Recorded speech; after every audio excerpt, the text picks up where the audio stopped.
Já jsem jel do práce po Evropské, kousek před Hadovku, tam jak je sídlo Siemensu, a tam vlastně předtím mě začalo zastavovat vozidlo policejní. Já jsem teda na to konto zastavil. Policisté po zastavení po mně chtěli doklady od vozidla, chtěli vidět povinnou výbavu, což jsem jim ukázal. Chtěli po mně, jestli by si mohli prohlédnout vnitřek vozidla se zdůvodněním, že se to týká pátrání po Aničce, což mě sice zaujalo, ale nic jsem na to neříkal, řekl jsem, že auto jim je k dispozici, tak vlastně tak první mě zastavili nejprve dva policisté, ty mě vlastně prohlédli všechny ty náležitosti, které patří, doklady a podobně. A vlastně poté, co když přijeli další dva policisté, tak jeden z těch policistů, kteří mě zastavili, se mě ptal, jestli mám zbraň, tak jsem řekl ano, mám osobní zbraň, protože samozřejmě podle zákona jsem povinen to sdělit. Policista mě požádal, abych mu ji ukázal, což je trošičku neobvyklý postup, ale dobře. Takže já jsem vyjmul pistoli, vyndal jsem s ní zásobník, policistovi jsem ji ukázal, on si ji vzal, prohlédl, vrátil mi ji zpátky, já jsem si ji uložil zase k sobě a pak mě požádal doklady od pistole, takže jsem mu je dal. On si je prohlédl, zkontroloval teda, jestli to je v pořádku, a vrátil mě, já jsem si je uložil. No a chvilku poté se ke mně znova policista vrátil, ten týž, a ptal se mě, jestli bych mu mohl znovu ukázat doklady od zbraně. A ptal se mě, jestli vlastním ještě nějakou další zbraň. Já jsem samozřejmě řekl, že nevlastním, protože žádnou další zbraň nemám, ani jsem neměl. A když jsem se optal na důvod, tak mě sdělil, že v mém autě našli další zbraně. No, tak viděl jsem, že se tam pohybovali ti policisté jako z té dopravky, kteří přijeli, ale nevěnoval jsem tomu pozornost. Jo, protože samozřejmě nepředpokládáte, že policie vám něco bude kutit kolem auta. A samozřejmě dal jsem i souhlas s tím, že by policie, ať se do toho auta podívají. Takže já jsem s tím problém neměl. Ta pistole se našla tady, tu místě ležela.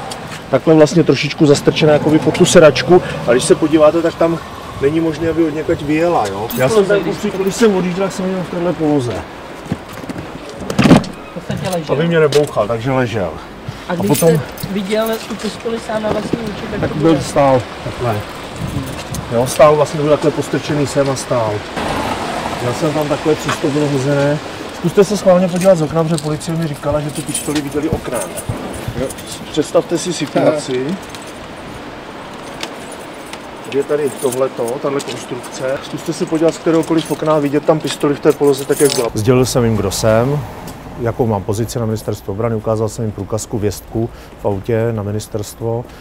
Okamžitě jsem informoval ministra obrany a volal jsem svému kolegovi, který vlastně je mým nadřízeným a je to zároveň právník. Požádal jsem ho o radu a požádal jsem ho, jestli by mohl přijet. Jinak rád bych uvedl na pravou míru jednu informaci. V tom vozidle jsem jel sám. V žádném případě v tom vozidle nebyla druhá osoba. A netuším, jak to vzniklo, ale každopádně u toho, když mě zastavili, byli postupně celkem 4 policisté, pak přijeli ještě dalších celkem asi 8 policistů, dojelo postupně, dalších vždycky po 2 ve vozidlech. A předpokládám, že oni viděli mého kolegu, který později přijel svým vozidlem, ale v žádném případě tam nebyla další osoba. Pokud tam byla další osoba, teda rád bych věděl její jméno, protože netuším. Jo? Protože mluví se o dvou mužích v autě, jeden muž jsem byl já, to bylo uvedeno, ale další muž tam absolutně nebyl. Čekali jsme na technika, který tu zbraň potom vyzvedl, čekali jsme na potom, když vlastně na to, až provede všechny ty úkony. Celá ta operace od toho momentu, kdy mě zastavili, až do toho, když si technik přezbral zbraň, trvala asi 4 hodiny. Z toho půlku já jsem tam byl jenom v košili s krátkým rukávem, protože do auta jsem nemohl. A bylo 5 stupňů, podotýkám, a po ukončení této akce potom jsme odjeli na policejní stanici, kde jsem podával vysvětlení, tak vyloženě tak, jak mi to bylo sděleno, kde mi byly vzaty otisky prstů a podával jsem vysvětlení ve věci podezření z nedovoleného ozbrojování na neznámého pachatele jako svědek. Takže nikoliv jako obviněný. A nikdo jiný tam se mnou nebyl, podotýkám, protože pokud bychom tam byli 2, musí existovat druhý protokol. Jo. A policie říká, že od té doby stále šetří otisky, stopy, otisky, nevím, netuším, co na to může tak dlouho trvat, protože já jsem otisky dal okamžitě. Jo, čili pokud bych měl, samozřejmě i ten technik mě bral stopy z rukou, jestli tam náhodou nemyslel nějaké stopy toho oleje, nebo něčeho z té pistole. Nechtěli po mně ani vyšetření DNA, protože pokud by to byla moje zbraň, prokazatelně musely by tam být samozřejmě nějaké genetické stopy nebo něco. Údajně to byla pistole bez munice, ale byl natažený kohoutek. Předtím zhruba měsíc probíhalo sledování mé osoby a to potom šetřila, já jsem to informoval jsem samozřejmě o tom vojenskou policii, která vyšetřila, měla nějaké indicie a předala je policii České republiky a v jakém to je dneska stavu, údajně policie České republiky to zastavila. Můžete popsat, jak konkrétně teda, jak jste na to přišel vůbec, že vás někdo sleduje, jak to probíhalo? No tak viděl jsem ty vozidla, která za mnou jezdí, lidi, když se to už trvalo několik dní, tak samozřejmě počkali, požádal jsem kolegu a když jsme jeli po městě, tak on vlastně nafotil osádky a vozidla a policie vojenská potom to šetřila dál.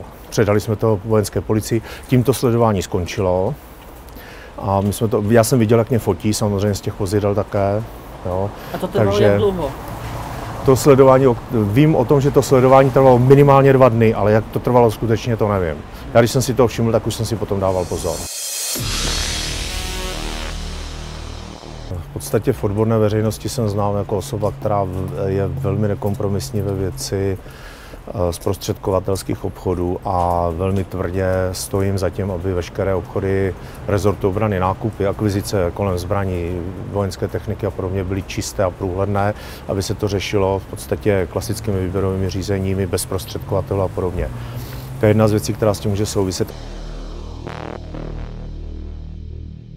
Součástí vlastně tady té kampaně může být i takovéto znesnadnění nebo až znemožnění jako získání prověrky na stupeň utajení, na stupeň tajné od Národního bezpečnostního úřadu, protože to je jedna z podmínek vlastně toho, aby člověk mohl tuto funkci vykonávat v rámci, nejen tuto funkci, ale i mnoho dalších funkcí v rámci systému rezortu obrany. A o tu jste si zažádal? O tu já mám požádáno a ta je v současné době pozastavena.